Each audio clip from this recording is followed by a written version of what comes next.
where come all the students? ہم دنیا بھر سے آنے والے طالب علموں کو پاکستان میں خطاطی سیکھنے کے لیے خوش آمدید کہتے ہیں، خاص طور پر استاد رشید بٹ صاحب سے سیکھنے کے لیے۔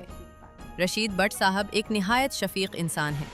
82 برس کی عمر میں بھی وہ سخت محنت کرتے ہیں اور ہم ان سے بہت متاثر ہیں۔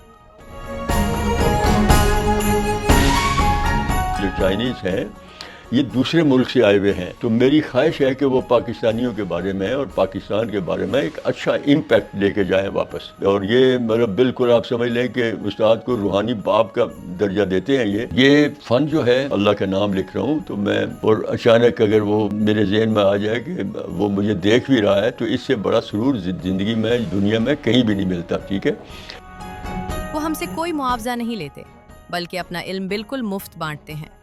ہم یہاں صبح 10:30 آتے ہیں اور دوپہر 1:30 واپس جاتے ہیں۔ ان 3 گھنٹوں کے دوران استاد صاحب ہر وقت ہمارے ساتھ ہوتے ہیں۔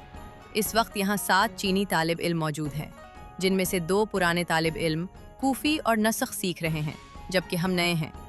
ہمیں یہاں بہت اچھا لگ رہا ہے کیونکہ یہ جگہ بہت خوبصورت ہے اور یہاں کا ماحول بہت پرجوش ہے۔ میں تو تبلیغ کے طور پہ کر رہا ہوں، ٹھیک ہے، اپنے فن کے لیے۔ اور جو بھی اسٹوڈنٹ سیکھنا چاہیں وہ مجھ سے رابطہ کر سکتے ہیں، any time they can call me, they can come to me. میں ادھر صرف اس وقت جتنی میری ایج ہے اور جو باقی اب جو ہے وہ میں صرف یہ سمجھ لیں آپ کہ میں ایکسٹینشن پہ ہوں اور میں کوشش کر رہا ہوں کہ میکسیمم سروس کروں میں ٹورڈز کیلیگرافی۔